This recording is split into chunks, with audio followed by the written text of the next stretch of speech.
মধ্যে নামিয়া, কবরের মধ্যে নামিয়া ওই মৃতদেহটা থেকে কাফনের কাপড় আমি খুইলা ফেলাইলাম। কাফনের কাপড় খুলিয়া আমি যখন আমার বাড়ির দিকে রওনা হয়ে যাচ্ছি, আমি যখন আমার গন্তব্যের দিকে আবারও কবর থেকে উঠে চলে যাচ্ছি, ঠিক ইন্ডিমেন্ট টাইমে, ঠিক ওই সময়ে পিছন থেকে শয়তান আমাকে ধোঁকা দিয়ে বলল, ও যুবক, জীবনে অনেক লাশের কাফনের কাপড় তুই চুরি করেছিস। হে যুবক, এই লাশের কাফনের কাপড়টাও তুই চুরি করলি। যুবকের রে, কিন্তু তুই একটা বার তাকায় দেখলি না রে যুবক এই মেয়েটার দিকে। এই মেয়েটা হইল মদিনার সবচাইতে সুন্দরী মেয়ে। এই যুবতী মেয়েটার এখন পর্যন্ত কোনো বিয়ে হয় নাই। ষোড়শী রূপবতী সুন্দরী মেয়ে, কুমারী মেয়ে, এই মেয়েটার দিকে একটা বারও তুই নজর কইরা দেখলি না। যুবক, একটা বার নজর কইরা দেখ, একটা বার নজর কইরা দেখ ওসমানে যুবক, এই মেয়েটা তোকে বাধা দিতে পারবে না, হাত দিয়ে বাধা দিতে পারবে না, হাত পা নাড়াইতে পারবে না, মুখ দিয়ে কোনো কথা বলতে পারবে না, নিষেধাজ্ঞামূলক কোনো কিছু করতে পারবে না, এলাকার কেউ তোমাকে দেখবে না। এই যুবক, এই মুহূর্তে যদি এই মেয়েটার সাথে তুমি জিনার কাজে লিপ্ত হও, এলাকার কেউ তোমাকে দেখবে না, তোমার মনের চাহিদাটা তুমি মিটাইতে পারবা, মনের খাহেসাত তুমি নফসটা মিটাইতে পারবা। এ যুবক, এই সুযোগ কিন্তু হাতছাড়া করা যাবে না। এরকম সুযোগ কিন্তু আর কোনোদিন পাবা না। আমার ভাইরা রে, এইবার যুবকটা চোখের পানি ফালাইয়া ডাক দেওয়াল, নবী গো, তখন এই শয়তানের ধোকায় পইরা গেলাম, আমি শয়তানের ওয়াসওয়াসায় পইরা গেলাম। নবীজি, শয়তানের ধোকায় পড়িয়া আমি জানোয়ারের মতো, আমি কুকুরের মতো, হিংস্র জানোয়ারের মতো ওই মৃত দেহটার উপরে ঝাঁপায় পড়লাম। জোরে বলেন নাউজুবিল্লাহ। আর একটু আওয়াজ দিয়ে বলেন না নাউজুবিল্লাহ। যুবকটা ডাকতে বলল, নবী গো, আমি কুকুরের মতো, জানোয়ারের মতো ওই যুবতী মেয়েটার মৃত দেহটার উপরে ঝাঁপায় পড়লাম। নবীজি, আমি আমার মনের খায়েশ পূরণ করলাম, জিনার কাজ শেষ করলাম, খারাপ কাজে লিপ্ত হইলাম, অপকর্মে লিপ্ত হইলাম, অপকর্ম সারিয়া জিনার কাজ শেষ করিয়া আমি যখন আবার আমার গন্তব্যের দিকে রওনা হয়ে যাচ্ছি, ও নবী গো, আমার মনে হইল পিছন থেকে কে যেন আমাকে ডাক দিল। আমি বুঝতে পারলাম আল্লাহ পাক রব্বুল আলামিন ওই মৃত মেয়েটার জবান আল্লাহ তাআলা খুইলা দিছে। চিৎকার দিয়ে বলেন না আল্লাহু আকবার। আরে বন্ধুরা, আল্লাহর নবী, বিশ্ব নবী জনাবে মুহাম্মদুর রাসূলুল্লাহ সাল্লাল্লাহু আলাইহি ওয়াসাল্লামের একজন প্রিয় সাহাবী, একজন জলিলুল কদর সাহাবী হযরত ওমর ইবনুল খাত্তাব রাদিয়াল্লাহু তাআলা আনহু। এই হযরত ওমর রাদিয়াল্লাহু তাআলা আনহু একদিন সকালবেলা ওমর তার ঘর থেকে বের হয়েছে। হযরত ওমর রাদিয়াল্লাহু তাআলা আনহু তাদের বাড়ি থেকে বের হয়েছে, বিশ্ব নবীর দরবারে যাবে। আরে বন্ধুরা, হযরত ওমর বাড়ি থেকে বের হওয়ার পর কিছু রাস্তা অতিক্রম করার পরে, কিছু রাস্তা যাওয়ার পরে রাস্তার মাঝামাঝি পর্যন্ত যাওয়ার পরে বাবাজি লক্ষ্য করে দেখলো রাস্তার পাশে একটা কম বয়সী একজন যুবক মাটিতে গড়াগড়ি কইরা কান্নাকাটি করে, মাটির মধ্যে গহিরাইয়া কান্নাকাটি করে, হাউমাউ করে কান্নাকাটি করে। হযরত ওমর ডাকতে বলল, যুবক রে, কি জন্য কান্নাকাটি করো? কি হয়েছে জলদি বলো না। এ যুবক, তোমার কি সমস্যা জলদি করে বলো না। এইবার হযরত ওমর রাদিয়াল্লাহু তাআলা আনহু যখন ওই যুবকটাকে এই কথাগুলো জিজ্ঞাসা, যুবক কোনো কথা বলে না, শুধু ফুফায় ফুফায় কান্দে, শুধু হাউমাউ কইরা কান্নাকাটি করে। রে বন্ধুরে, এইবার আবারও ডাক দিয়ে বলল, যুবক কি হয়েছে বলো না, কি সমস্যা জলদি করে বলো, দেখি আমি কোনো সমাধান করতে পারি কিনা। আরে বন্ধুরে, এইবার যুবকটা ডাক দিয়ে বলল, ওমর ভাই, আমার দুঃখের কথা, আমার কান্নাকাটি করার কারণটা আমি আপনার কাছে বলতে পারবো না। আপনার কাছে বলে আমার কোনো লাভ হবে না, আপনার কাছে বললে আমার কোনো উপকার হবে না। ওমর ভাই, আমি আমার দুঃখের কথা আমি আপনার কাছে বলতে পারবো না, কিন্তু শুইনা রাখেন, শুইনা রাখেন, আমি অনেক বড় অন্যায় আমি কইরা ফেলাইছি, অনেক বড় অপরাধ আমি কইরা ফেলাইছি। আরে মুসলমান বন্ধুরে, এইবার আবারও যখন হযরত ওমর রাদিয়াল্লাহু তাআলা আনহু ডাক দিয়ে বলল, যুবক কি হয়েছে বলো না, তুমি যদি না বলো আমি কেমন করে কি করব, তোমার কান্নাকাটির অবস্থা দেখা আমার দিল তো নরম হয়ে গেছে, আমার চোখ বেউ তো পানি পড়তেছে, আমারও তো কান্না চলে আসছে। আরে বন্ধুরে, এইবার যুবকটা ডাক দিয়ে বলল, ওমর ভাই, আমি আপনার কাছে বলতে পারবো না, কিন্তু ওমর ভাই আপনার কাছে আমার একটা অনুরোধ। বলে, কি অনুরোধ, জলদি বলো। এই যুবকটা এবার ডাক দিয়ে বলল, ওমর ভাই আপনার কাছে আমার অনুরোধ হইল, আপনি কি আমাকে নবীজির দরবারে নিয়ে যেতে পারবেন কিনা? বিশ্ব নবী রাহমাতুল লিল আলামিনের দরবারে যদি আমাকে নিয়ে যান, আমি আমার নবীর কাছে আমার মনের দুঃখগুলো, আমার কান্নাকাটি করার কারণটা আমি বলবো, আমি খুলে খুলে মন খুলে আমি নবীর কাছে বলবো ঘটনা। হযরত ওমর ডাকতে বলল, যুবকেরা, এ যুবক, ঠিক আছে আমি তোমাকে নিয়ে যাব, কিন্তু একটা শর্ত আছে। বলে, কি শর্ত? এইবার হযরত ওমর রাদিয়াল্লাহু তাআলা আনহু ডাকতে বলল, যুবক একটা শর্ত হইল, আমার নবীর সামনে যাইয়া বেয়াদবি করতে পারবা না, উঁচু গলায় কোনো কথা বলতে পারবা না, নম্র ভদ্র থাকতে হবে, মাথা নিচের দিকে দিয়ে থাকতে হবে, সংযত থাকতে হবে। যুবকটা ডাকতে বলল, নবী গো, ঠিক আছে আমি মাইনা নিলাম, মাইনা নিলাম, আমি নবীর সামনে কোনো বেয়াদবি করব না, আমি নবীর সামনে সংযত থাকবো। আরে বাবাজি, এইবার হযরত ওমর রাদিয়াল্লাহু তাআলা আনহু এই যুবকটাকে সাথে নিয়া বিশ্ব নবী জনাবে মুহাম্মদুর রাসূলুল্লাহ সাল্লাল্লাহু আলাইহি ওয়াসাল্লামের দরবারে রওনা হয়ে গেল, দরবারের দিকে রওনা হয়ে গেল। বাবাজি হাঁটি হাঁটি পা পা করিয়া বিশ্ব নবীর দরবারের কাছাকাছি যখন পৌঁছে গেল, কাছাকাছি পৌঁছে যাওয়ার পর এই যুবকটাকে বাহিরে দাঁড় করাইয়া হযরত ওমর রাদিয়াল্লাহু তাআলা আনহু বিশ্ব নবীর হুজরা মুবারকের মধ্যে ঢুকলেন। সালাম বিনিময় করার পর হযরতে বিশ্ব নবী মুহাম্মদুর রাসূলুল্লাহ সাল্লাল্লাহু আলাইহি ওয়াসাল্লাম নজর কইরা দেখতেছে হযরত ওমরের চোখ বেয়ে বেয়ে পানি পড়তেছে, হযরত ওমর কাঁদতেছে, চোখ বেয়ে বেয়ে পানি পড়তেছে, দাড়ি ভিজে যাইতেছে, বুক ভেসে যাইতেছে। বিশ্ব নবী ডাকতে বলল, ওমর রে,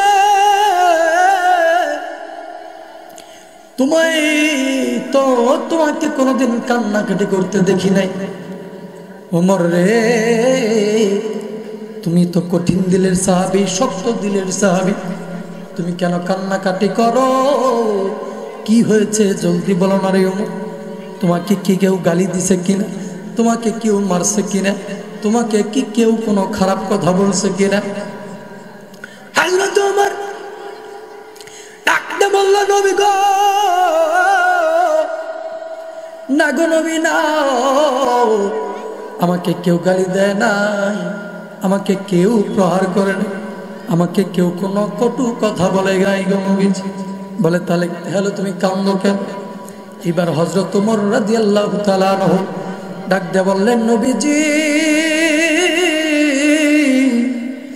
আজকে সকালবেলা বাড়ির থেকে বের হয়েছে আপনার দরবারে আসার জন্য, কিন্তু রাস্তার মাঝামাঝি পর্যন্ত যখন চলে আস, নজর কইরা দেখলাম রাস্তার পাশে একটা যুবক হাউমাউ কইরা কান্নাকাটি করতেছে, মাটির মধ্যে বালির মধ্যে গইরে গইরে কাঁদতেছে।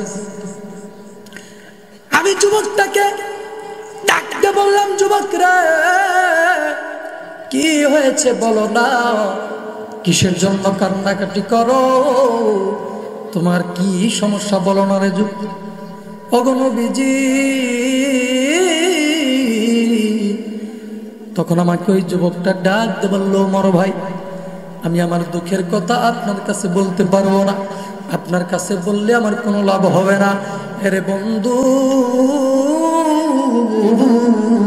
এইবার হযরত ওমর ডাক দিয়ে বলল, নবী গো। ওই যুবকটা যখন বলল আপনার কাছে বলা যাবে না, আপনার কাছে একটা অনুরোধ। আমি বললাম, কি অনুরোধ? বলে, আমাকে নবীর দরবারে নিয়ে যেতে পারবেন নাকি? আমি নবীর কাছে খুলে খুলে আমার মনের কথা বলতে চাই। জোরে বলেন আল্লাহু আকবার। এবার হযরত ওমর ডাক দিয়ে বলল, নবী, এই যুবকটাকে আমি আপনার দরবারে নিয়ে আসছি। সেই যুবকটা আপনার কাছে তার মনের দুঃখগুলা খুইলা খুইলা বলতে চায়। নবী বললেন, যুবকটাকে নিয়ে আসো। যুবকটাকে নিয়ে আসা হইল। যুবকটা এবার কোনো কথা বলে না, নবীজির সামনে এইভাবে সংযত হয়ে বসে রইল। নিচের দিকে তাকায়া তাকায়া চোখের পানি ফালায়া ফালায়া ফুবায় ফুবায় কান্দে। কোনো কথা বলে না, কোনো আওয়াজ করে না, শুধু কান্দে আর শুধু কান্দে। নবীজি ডাকতে বলল, যুবক, তুমি কেন কান্নাকাটি করতেছো? কি হয়েছে জলদি বলো না রে যুবক। যুবক কোনো কথা বলে না, যুবক কোনো আওয়াজ করে না। এইবার নবীজি ডাকতে বলল, যুবকের রে, তুমি যদি তোমার সমস্যার কথা যদি না বলো, তোমার দুঃখের কথা যদি না বলো, কান্নাকাটি করার কারণটা যদি না বলো, আমি নবী কেমন করে সমাধান দিব? আমি নবী কেমন করে ফয়সালা করব? আরে বন্ধু,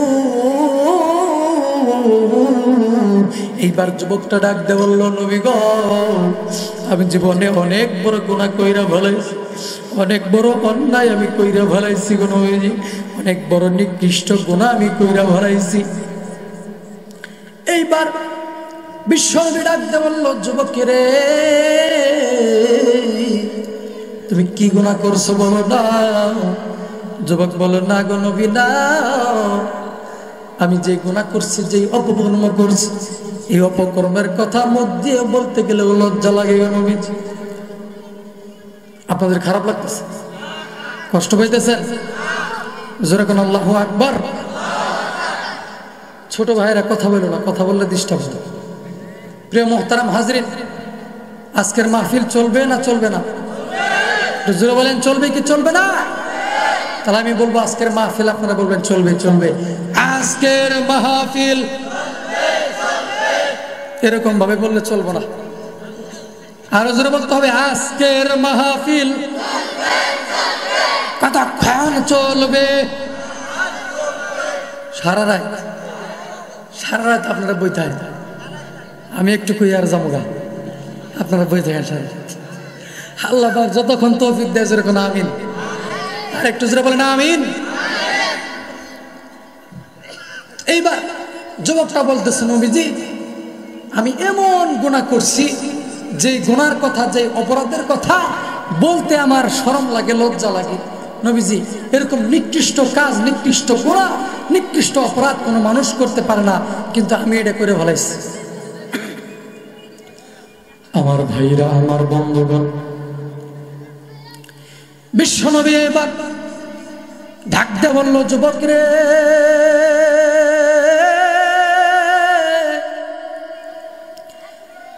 তুমি কি গুনাহ করেছ, কি অপরাধ করেছ? এইবার যুবকটা ডাক দিয়ে বলল, নবী গো, আমি যে গুনাহ করেছি, এই গুনার কথা বলতে গেলে লজ্জা লাগে, শরম লাগে গো নবীজি, নিকৃষ্ট অপরাধ আমি কইরা ফেলাইছি। এইবার নবীজি ডাক দিয়ে বলল, যুবক রে, তাহলে আমি তোমার কাছে জিজ্ঞাসা করতে চাই, এ যুবক, তোমার গুনাহ বড় নাকি আল্লাহর আরশ বড়? যুবকটা এবার ডাক দিয়ে বলল, নবী গো, আমার মনে হয় আল্লাহর আরশের চাইতেও আমার গুনাহটা অনেক বড় হবে। জোরে বলেন নাউজুবিল্লাহ। এরে বন্ধুরে, এইবার নবীজি আবারও ডাক দিয়ে বলল, যুবক রে, এইবার বলো না, তোমার গুনাহ বড় নাকি আল্লাহর কুরসি বড়?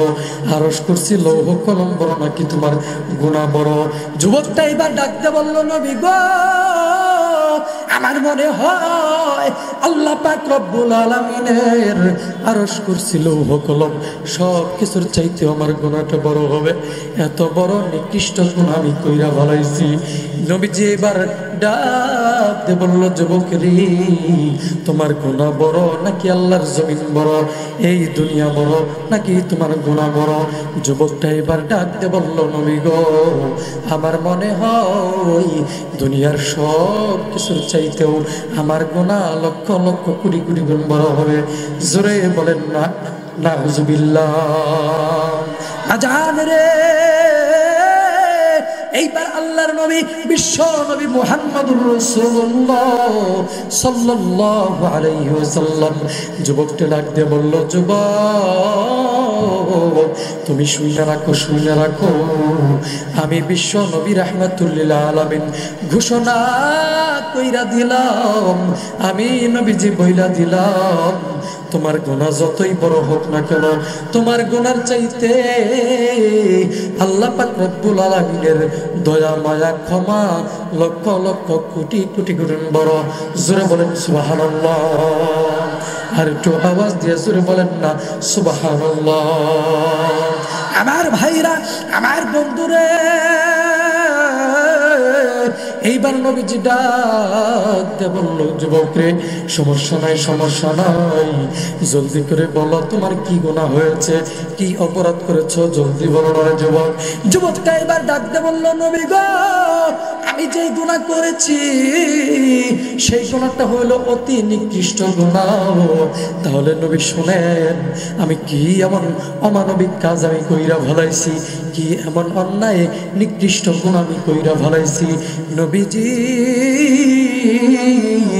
ও নবী গো, এই মদিনার জমিনে যখন কোনো মানুষ ইন্তেকাল করে, জোরে বলেন কি করে? ইন্তেকাল করে।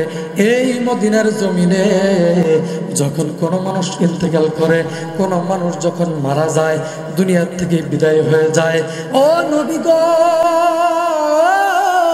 ওই মানুষটা ইন্তেকাল করার পর আমি খবর নেই কোন জায়গায় মানুষটা মারা গেল, কোন এলাকায় মানুষটা ইন্তেকাল করলো। ও নবী গো,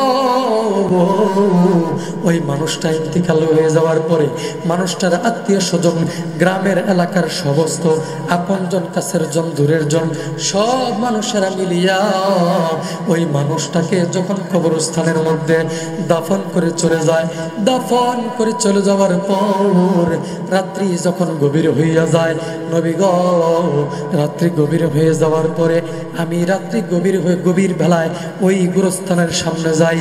গুরুস্থানের সামনে যাওয়ার পর আমি ওই নিত্য নতুন কবরের পাশে দাঁড়াইয়া মাটিগুলো সরাইয়া, বাঁশের ডাওরগুলো সরাইয়া, বাঁশের চাটাইগুলো সরাইয়া, নবীজি, আমি ওই কবরের উপর থেকে মাটিগুলো সরাই ফেলি, কবরটা আমি খনন করি। কবরটা খনন করার পর আমি ওই কবরের মধ্যে নামি। কবরের মধ্যে নামিয়া আমি ওই মৃতদেহ থেকে কাফনের কাপড়টা আমি খুলে ফেলি। কাফনের কাপড়টা খুলে ফেলিয়া ওই কাফনের কাপড়টা আমি চুরি করি। নবীজি, কাফনের কাপড়টা চুরি করার পর আমি পরের দিন বাজারে নিয়া আরেক চোরার কাছে বেশি দামে বিক্রি করি। ওগো নবীজি, এইটা হইল আমার পেশা, এইটা হইল আমার নেশা। ও নবী গো, কিন্তু 3 দিন পূর্বের ঘটনা। গত 3 দিন পূর্বে একটা বিশাল একটা আশ্চর্য রকমের ঘটনা ঘটে গেছে। নবী বললেন, কি বলো, কি আশ্চর্য ঘটনা, জলদি বলো। যুবকটা এবার ডাক দিয়ে বলল, নবী গো, গত 3 দিন পূর্বে এই মদিনার জমিনে একজন বিশাল অনেক সুন্দরী মেয়ে, একটা যুবতী মেয়ে, এই মেয়েটার এখন পর্যন্ত কোনো বিয়ে হয় নাই। এখন পর্যন্ত মেয়েটা রূপবতী, ষোড়শী, সুন্দরী কুমারী, কত সুন্দরী কোনো মহিলা ছিল না। ও নবী গো, ওই মেয়েটা যখন মারা গেল, মারা যাওয়ার পর ওই মেয়েটার আত্মীয় স্বজন, আপনজন, এলাকার কাছের যুবক, সমস্ত ভাই বন্ধুগণ, সমস্ত মানুষেরা ওই মেয়েটাকে বড়ই পাতার গরম জলে গোসল দিয়া, সুন্দর কইরা আতর গোলাপ সুরমা মাখাইয়া, সুন্দর কইরা কাফনের কাপড়টা মুড়াইয়া, দাফন কাফন সাইরা তার আপনজনেরা যখন চইলা গেল, রাত্রি যখন গভীর হইয়া গেল, রাত্রি গভীর হয়ে যাওয়ার পরে, ওগো নবীজি, আমি ওই গোরস্থানের মধ্যে গেলাম, ওই নতুন কবরের পাশে গিয়ে দাঁড়াইলাম। দাঁড়ানোর পর ওই কবর থেকে মাটিগুলো সরাই ফেলাইলাম, বাঁশের টাওয়ারগুলো সরাই ফেলাইলাম, চাটাইগুলো সরাই ফেলাইলাম, কবরটা আমি খনন করে ফেললাম। কবরের মধ্যে নামিয়া, কবরের মধ্যে নামিয়া ওই মৃতদেহটা থেকে কাফনের কাপড় আমি খুইলা ফেলাইলাম। কাফনের কাপড় খুলিয়া আমি যখন আমার বাড়ির দিকে রওনা হয়ে যাচ্ছি, আমি যখন আমার গন্তব্যের দিকে আবারও কবর থেকে উঠে চলে যাচ্ছি, ঠিক ইন্ডিমিন টাইমে, ঠিক ওই সময়ে পিছন থেকে শয়তান আমাকে ধোঁকা দিয়ে বলল, ও যুবক, জীবনে অনেক লাশের কাফনের কাপড় তুই চুরি করেছিস। হে যুবক, এই লাশের কাফনের কাপড়টাও তুই চুরি করলি। যুবকের রে, কিন্তু তুই একটা বার তাকায় দেখলি না রে যুবক এই মেয়েটার দিকে। এই মেয়েটা হইল মদিনার সবচাইতে সুন্দরী মেয়ে। এই যুবতী মেয়েটার এখন পর্যন্ত কোনো বিয়ে হয় নাই, ষোড়শী, রূপবতী, সুন্দরী মেয়ে, কুমারী মেয়ে। এই মেয়েটার দিকে একটা বারও তুই নজর কইরা দেখলি না। যুবক, একটা বার নজর কইরা দেখ, একটা বার নজর কইরা দেখোস না রে যুবক, এই মেয়েটা তোকে বাধা দিতে পারবে না, হাত দিয়ে বাধা দিতে পারবে না, হাত পা নাড়াইতে পারবে না, মুখ দিয়ে কোনো কথা বলতে পারবে না, নিষেধাজ্ঞামূলক কোনো কিছু করতে পারবে না, এলাকার কেউ তোমাকে দেখবে না। এই যুবক, এই মুহূর্তে যদি এই মেয়েটার সাথে তুমি জিনার কাজে লিপ্ত হও, এলাকার কেউ তোমাকে দেখবে না, তোমার মনের চাহিদাটা তুমি মিটাইতে পারবা, মনের খাহেসাত তুমি নফসটা মিটাইতে পারবা। এ যুবক, এই সুযোগ কিন্তু হাতছাড়া করা যাবে না। এরকম সুযোগ কিন্তু আর কোনোদিন পাবা না। আমার ভাইরা রে, এইবার যুবকটা চোখের পানি ফালাইয়া ডাক দেওয়াল, নবী গো, তখন ওই শয়তানের ধোকায় পইরা গেলাম, আমি শয়তানের ওয়াসওয়াসায় পইরা গেলাম। নবীজি, শয়তানের ধোকায় পড়িয়া আমি জানোয়ারের মতো, আমি কুকুরের মতো, হিংস্র জানোয়ারের মতো ওই মৃত দেহটার উপরে ঝাঁপায় পড়লাম। জোরে বলেন নাউজুবিল্লাহ, আর একটু আওয়াজ দিয়ে বলেন না নাউজুবিল্লাহ। যুবকটা ডাকতে বলল, নবী গো, আমি কুকুরের মতো, জানোয়ারের মতো ওই যুবতী মেয়েটার মৃত দেহটার উপরে ঝাঁপায় পড়লাম। নবীজি, আমি আমার মনের খায়েশ পূরণ করলাম, জিনার কাজ শেষ করলাম, খারাপ কাজে লিপ্ত হইলাম, অপকর্মে লিপ্ত হইলাম, অপকর্ম সারিয়া জিনার কাজ শেষ করিয়া আমি যখন আবার আমার গন্তব্যের দিকে রওনা হয়ে যাচ্ছি, ও নবী গো, আমার মনে হইল পিছন থেকে কে যেন আমাকে ডাক দিল।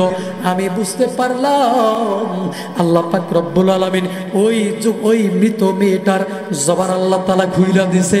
চিৎকার দিয়ে বলেন না আল্লাহু আকবার, আর একটু আওয়াজ দিয়ে জোরে বলেন না বাবা আল্লাহু আকবার। আর ভাইরা রে, ও সরিষাবাড়ি এলাকার মুসলমান বন্ধুগণ, বয়রা এলাকার মুসলমান ভাইরা, ও পর্দার অন্তরের মহিলা মা বোনেরা, ও বন্ধু, এইবার যুবকটা ডাকতে বলল, নবী গো, আমি যখন লক্ষ্য করে বুঝতে পারলাম ওই মেয়েটার জবান আল্লাহ তাআলা খুইলা দিছে, আমাকে মেয়েলি কণ্ঠে পিছন থেকে ডাক দিয়ে বলল, যুবকেরে, এ যুবক, তুই কি এমন কাজ কইরা দিলি রে যুবক? আমার বাবা ভাই আত্মীয় স্বজনেরা, আমার আপনজন মানুষেরা, আমার এলাকার গ্রামের মানুষেরা আমাকে সুন্দর কইরা গোসল দিয়া, সুন্দর কইরা পবিত্র বানাইয়া, আতর গোলাপ সুরমা মাখাইয়া, আমাকে সুন্দর কইরা দাফন কাফন সেইরা আমাকে পবিত্র বানাইয়া রাইখা গেছে। তুই এটা কি কাজ কইরা দিলি রে যুবক? তুই আমাকে নাপাক বানায় দিলি। আমার দেহের ভিতরে কোনো কলঙ্ক ছিল না, তুই আমার দেহের মধ্যে কলঙ্ক লাগাইয়া দিলি। আমার দেহের ভিতরে কোনো নাপাকি ছিল না, আমার দেহের মধ্যে তুই নাপাকি লাগাইয়া দিলি। কাল কিয়ামতের ময়দানে নাপাক অবস্থায় দাঁড়াবার ব্যবস্থা কইরা দিলি। আল্লাহ পাক রব্বুল আলামিনের সামনে আমি এই নাপাক অবস্থায় কেমনে দাঁড়াবো রে যুবক? তুই আমাকে কি এমন কাজ কইরা দিলি? কি দোষ করছিলাম? কোনো অপরাধ করছিলাম না, আমি তো তোর শত্রু ছিলাম না রে যুবক। এক যুবক, আমি কিন্তু তোকে ক্ষমা করব না। কাল কিয়ামতের ময়দানে আমি কিন্তু আল্লাহ পাক রব্বুল আলামিনের দরবারে কিন্তু নালিশ জানাবো। আমি কিন্তু আল্লাহ পাকের কাঠগড়ায় দাঁড়াবো, তোর বিরুদ্ধে মামলা দায়ের করব, তোর বিরুদ্ধে কেস করব, তোর বিরুদ্ধে সালিশ দাঁড় করাবো, হামলা মামলা দাঁড় করাবো। তুই কিন্তু জাহান্নামী হয়ে যাবি। আমার ভাইরা রে, কোনো দিকে নজর নাই। এইবার যুবকটা চোখের পানি গলাইয়া ডাক দিয়ে বলল, নবীজি, মেয়েটার ওই কথা শোনার পরে আমার দিলের মধ্যে জাহান্নামের ভয় তৈরি হয়ে গেল। আমার দিলের মধ্যে জাহান্নামের ভয় সৃষ্টি হয়ে গেল। ও নবী গো, ওই যে মেয়েটা তখন আমাকে ডাক দিয়ে বলল, ওই যে গত 3 দিন হয়ে গেছে ঘটনা, আজকে 3 দিন হইল জাহান্নামের ভয়ে আমি বাড়িতে ঢুকতে পারি নাই। জাহান্নামের ভয়ে আমি এক লুকমা খাবার আমি খাইতে পারি নাই। ও নবী গো, আপনি এখন বলেন, আমি তো মনে হয় জাহান্নামী হয়ে গেছি, আমি তো মনে হয় জাহান্নামী হয়ে গেছি। আমাকে মনে হয় আল্লাহ মাফ করবে না। কাল কিয়ামতের ময়দানে আল্লাহ পাক রব্বুল আলামিন আমাকে ঘাড় ধাক্কা দিয়ে জাহান্নামের মধ্যে ফেলে দেবে। জোরে বলেন আল্লাহু আকবার। আর একটু জোরে জোরে বলেন না আল্লাহু আকবার। যুবকটা এবার ডাকতে বলল, নবী গো, এখন আপনি আমাকে বলেন, আমার এই নিকৃষ্ট গুনাহ কি আল্লাহ ক্ষমা করবে নাকি? যুবকের এই ঘটনা শোনার পর বিশ্বনবী ধা ধা করে চোখের পানি ছেড়ে দিস, ডাক দেয়া বলল, যুবক, তুমি এটা কি কাজ করে ফেলছো রে যুবক? সত্যি তুমি অনেক বড় নিকৃষ্ট গুনাহ করছো। এত বড় নিকৃষ্ট অপরাধ তুমি কেমনে করলা রে যুবক? এইবার বিশ্বনবী ডাকতে বলল, যুবক রে, তোকে আল্লাহ পাক রব্বুল আলামিন ক্ষমা করবে কি না আমি এই মুহূর্তে কোনো সিদ্ধান্ত দিতে পারবো না। এই মুহূর্তে আমি কোনো ফয়সালা দিতে পারবো না। তুমি এত বড় নিকৃষ্ট গুনাহ তুমি কেমনে করলা? তুমি আমার দরবার থেকে বের হয়ে যাও। বিশ্বনবী জনাবে মুহাম্মদুর রাসূলুল্লাহ সাল্লাল্লাহু আলাইহি ওয়াসাল্লাম এই কথা বলার পর যুবকটা একটা দৌড় মেরেছে, একটা দৌড় মেরে জঙ্গলের মধ্যে চলে গেছে। উঁচু পাহাড়ের উপরে উঠিয়া আল্লাহ পাক রব্বুল আলামিনের কুদরতি সেজদায় পইরা গেছে। কুদরতি পায়ে সেজদায় পইরা ডাকতে বললেন, মালিক, ও দয়ার আল্লাহ, তুমি যদি মাফ না করো কে মাফ করবে? জীবনে অনেক বড় অন্যায় আমি কইরা ভালাইছি, জীবনে অনেক বড় অপরাধ আমি কইরা ভালাইছি। আল্লাহ গো, জাহান্নামের ভয়ে আমার জীবন শেষ হয়ে গেছে। জাহান্নামের আগুন আমি সইতে পারবো না। আল্লাহ গো, জাহান্নামের আগুন থেকে তুমি আমাকে মাফ কইরা দাও, আমাকে শেষবারের মতো ক্ষমা কইরা দাও, আর জীবনে কোনোদিন গুনাহ করব না। আল্লাহ ও মালিক, তুমি যদি আমাকে ক্ষমা করে দাও তোমার কোনো ক্ষতি হবে না, আমাকে যদি ক্ষমা না করো তোমার কোনো লাভ হবে না। এইবার যুবকটা যখন এইভাবে কান্নাকাটি করতেছে আর আল্লাহকে রব্বুল আলামিনকে ডাকতেছে, এ বন্ধু, আল্লাহ পাক রব্বুল আলামিনের দরবারে এই কান্নাকাটির আওয়াজ যাইয়া আল্লাহ পাক রব্বুল আলামিনের দয়া মায়া রহমতের দরিয়ায় ঢেউ খেয়ে লাগেছে। জোরে চিৎকার দিয়ে বলেন না আল্লাহু আকবার। আল্লাহ পাক রব্বুল আলামিন জিব্রাইলকে ডাকতে বলল, জিব্রাইল রে, যা যা যা যা আমার বন্ধুর কাছে যাবি, তিনটা প্রশ্ন রাখবি। এক নাম্বার প্রশ্ন হইল এই আসমান জমিন দুনিয়াকে বানাইছে। দুই নাম্বার প্রশ্ন হইল মানুষের হায়াত মৌতের মালিককে। তিন নাম্বার প্রশ্ন হইল মানুষ যখন গুনাহ করে, অপরাধ করে, নাফরমানি করে, তখন ওই নাফরমানি ক্ষমা করার অধিকার কে রাখে? এরে বাবাজি, জিব্রাইল আমিন নবীদের কাছে হাজির হইয়া গেছে। হাজির হয়ে যাওয়ার পর ডাকতে বলল, নবী গো, আল্লাহ পাক রব্বুল আলামিন তিনটা প্রশ্ন আপনার কাছে রাখছে। এক নাম্বার প্রশ্ন হইল আসমান জমিনের মালিককে, দুনিয়ার মালিককে, মানুষের মালিককে। ডাকতে বলল, নবী গো, এইবার বলেন এক নাম্বার প্রশ্নের উত্তর কি? নবীজি বলল, আসমান জমিনের মালিক আল্লাহ, মানুষের মালিক আল্লাহ, সবকিছুর মালিক আল্লাহ। জিব্রাইল আমিন আবারও ডাক দিয়ে বললেন, নবী গো, এইবার বলেন দুই নাম্বার প্রশ্নের উত্তর কি? মানুষের হায়াত মৌতের মালিককে। নবীজি ডাক দিয়ে বলল, জিব্রাইল, মানুষের হায়াত মৌতের মালিক তো আল্লাহ। তিন নাম্বার প্রশ্ন, এইবার বলেন না গো নবীজি, মানুষ যদি গুনাহ করে, মানুষ যখন অপরাধ করে, নাফরমানি করে, সেই অপরাধ গুনাহ নাফরমানি ক্ষমা করার অধিকার কে রাখে? ডাক দিয়ে বলল, আল্লাহ রাখে। জিব্রাইল ডাকতে বলল, নবী গো, এইবার আপনি বলেন, গত 40 দিন পূর্বে একটা যুবক আসছিল অন্যায় কইরা, অপরাধ কইরা, গুনাহের কাজ কইরা, মৃতদেহের সাথে জিনার কাজ কইরা, অপকর্ম কইরা আপনার কাছে আসছিল সমাধান নেওয়ার জন্য। আপনি সমাধান দেন নাই। আল্লাহ পাক রব্বুল আলামিন আপনাকে যা অনুমতি দিছে, যতটুকু তৌফিক দিছে, আপনি ততটুকুই বলছেন। আল্লাহকে আপনাকে দোষ দিচ্ছে না, আমিও আপনাকে দোষ দিচ্ছি না। কিন্তু নবী গো, আপনি যখন ওই যুবকটাকে আপনার দরবার থেকে বের করে দিয়েছেন, ওই যুবকটা একটা দরমানিয়া জঙ্গলের মধ্যে চইলা গেছে।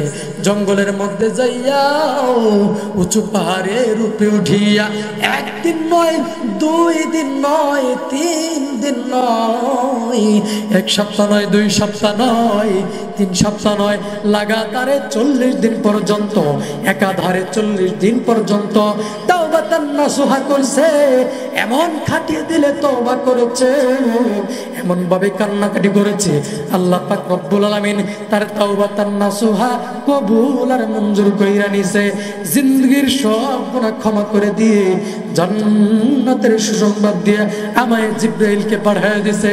চিৎকার দিয়ে বলেন না সুবহানাল্লাহ। আর একটু আওয়াজ দিয়ে জোরে বলেন না সুবহানাল্লাহ।